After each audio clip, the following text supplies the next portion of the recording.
Hello everyone, this is Shadow Dragon back with another episode of DC Universe Online. So in this video we're going to be looking at the Royal Palace solo, but the actual T9 version. If you want to see like the event version with the dialogue and all the briefings, click on the link in the upper right, because I'm going to be skipping all of that and we're just going to concentrate on like the feats and the boss fight, because I've been getting a lot of feedback in-game and also on social media that some people are having trouble with the boss fight. I actually thought more people would have trouble with the chase. But anyway, we'll go over some more details in this version, because when I did the event one, I was overkilling the boss even though I was trying not to. So we should see more patterns in this run. Now, first of all, you do want to go in damage stance for at least the first segment for the chase, because it's going to be tighter in the real version. Even if you don't have damage gear, just being in damage stance is going to help you get through that faster. You're going to want to shield also, because after we defeat the ads and before we open each of the doors, we're going to pop the shield and try to supersonic through. Because what I'm going to try in the chase is go for the 2-minute feat. You're not going to see it pop because I already have it, but I'll just note it after I do the video, and I'll post a text whether I made it or not. But alright, here we go.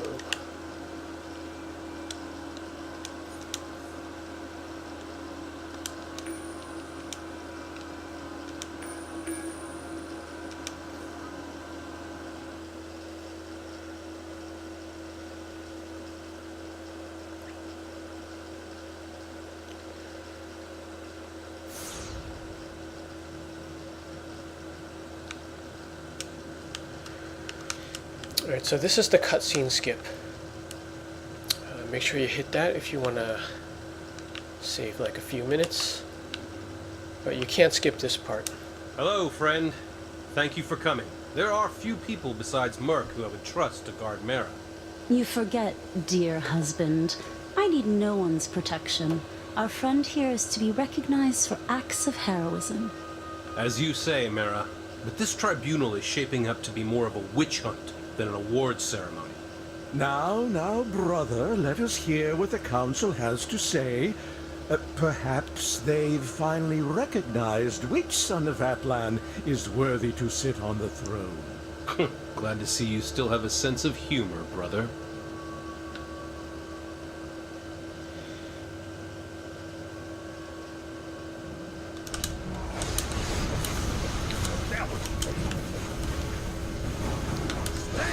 So you have to be ready right away if you have the cutscene skip on, because you're going to start right in the middle of these ads. And remember, there's a healing barrel here, but in the real version you can only pop that once. In the event version it just keeps respawning, so you have unlimited barrels.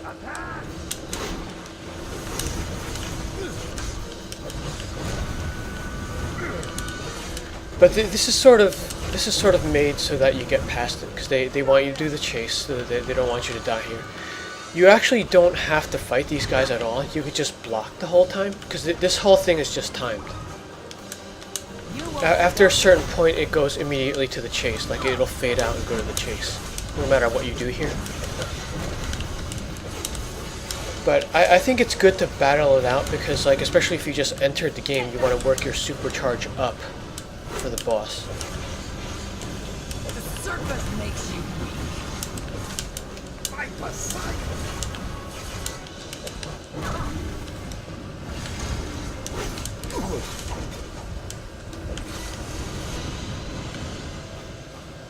Here we go. The timer starts here.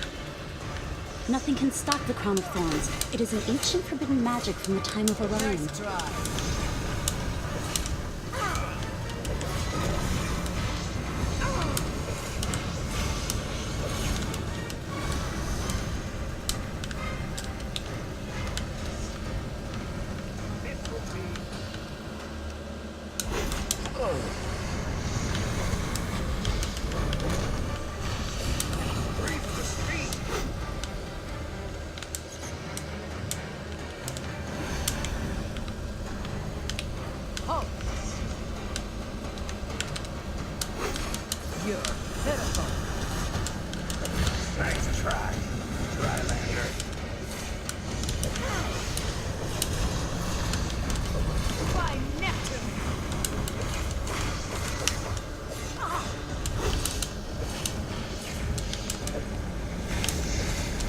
Pure pinnacle.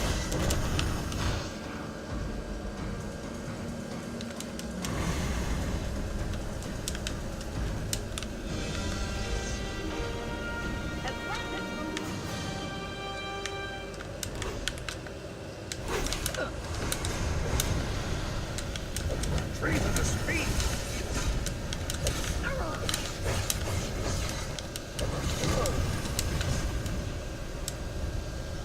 And this last one should clear the ads.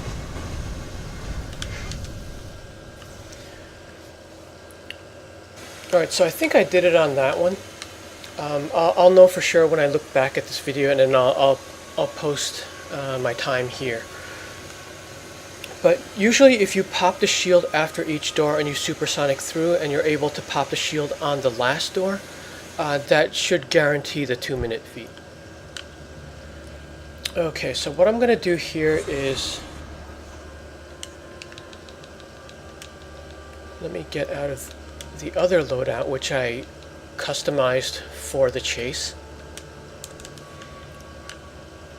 But I'm going to do this one in tank stance to try to expose some of the patterns. So he's going to switch weapons 3 times. So there's a total of 4 phases if you include the first one. Basically, you can divide his health into 25%, and he's gonna have a different weapon for each 25%. And it's not in the same order every time. So he's got two-handed, and with two-handed, the skull attack is the doom spin, except that you can't counter it, so you have to roll away from it. The second weapon is spear, and when an NPC uses spear, it's for the most part two-handed with like a couple of staff attacks maybe. Let's see, with the spear he's got that's the one that has sort of like the unclear attack. And I'm not quite sure how to avoid that, except that I think you can block through it. But there isn't a huge visual on it. It's just that your health will start going down by like 10,000, several ticks. So be careful when he has the staff out, and be prepared to block on skull. Weapon number 3 is the shield. The easy way to remember shield is the skull attack for the shield is the power shield. So he's going to have like the globe around him, and it works just in the same way as many other NPC shields. If you attack him, that damage gets reflected on you. So the heavier your attack, the heavier it's reflected on you. And in most cases, that's a one-shot in this version. In the event version, it's probably like one third of the damage you would receive in the regular version. Alright, so shield is going to have the skull attack of a reflection shield. Last weapon is dual pistols, and the skull attack for dual pistols is an AoE water attack. That one's very obvious, and just like any floor AoE, you're just going to want to roll away from that. You can see the health barrel over to the right. On this real T9 version, that only appears once, I believe, unless it has a very long pause. In the event version, you get unlimited.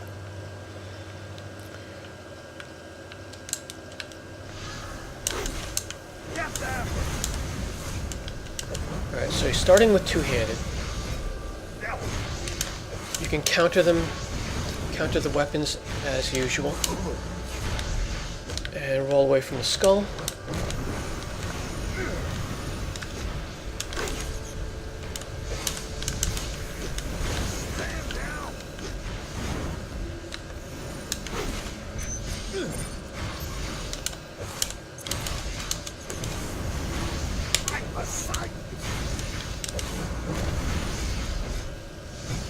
Nice try, Rylander. Okay, he switched to the spear there, so this is the one we have to watch out for.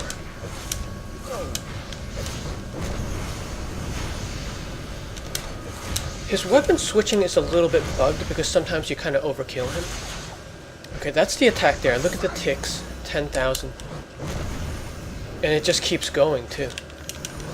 Stand down. Okay, so you can't block through this one. I think this one is a little bit unfair. Dweller.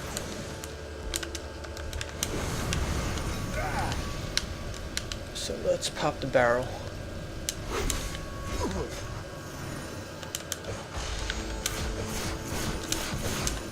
Treasonous speed. Nice try, Drylander.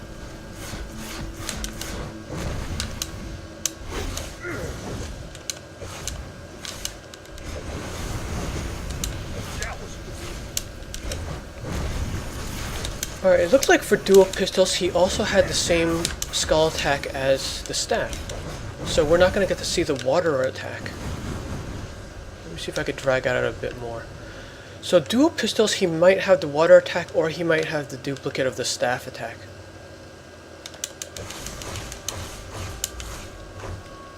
Okay, so now the last one should be the shield. And I'll make sure he lives long enough to show the reflect shield.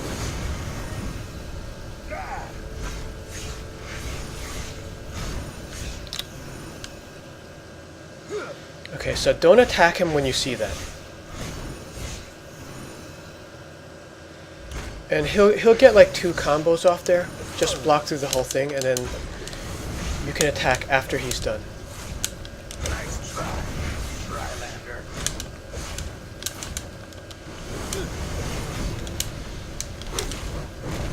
Like if you do a big attack while he has that up, like a supercharge, you'll probably get one-shotted. I think that's how most people are dying in this.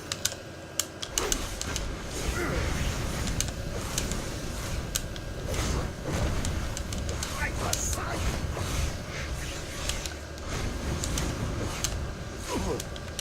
Now, hurry! Open the emergency flood vortex. This is your plan? Foolish Zebul witch will be cut to ribbons. We have no choice, Orm. There is no other way, and we cannot hold back the crown. Use the controls to open the flood vortex, but be ready. This will not be a gentle ride. Alright, so that's pretty much all there is to it. So you've got the chase where you pop the shield and supersonic through. Like, don't worry about battling the ads. Like, some of them are going to fall behind, some of them will chase you, and you're just going to hit them with AoE damage. And then the boss fight, if you can just remember like the various skull attacks, and then just practice your weapon countering, and then you should have no problem with this. So all in all, it is going to be a pretty fast solo. Like if we look at this, well, I mean I was talking through the whole thing, but yeah, if you do this at full speed, it's going to be like maybe 3 or 4 minutes. So it's a pretty convenient thing to farm, and you're gonna get it. There is only one boss, so you get one loot picker, but then there's that bonus box if you're a member. So it is a worthy solo. It's pretty efficient for the loot you get. Okay, that's it from here. Good luck and thanks for watching.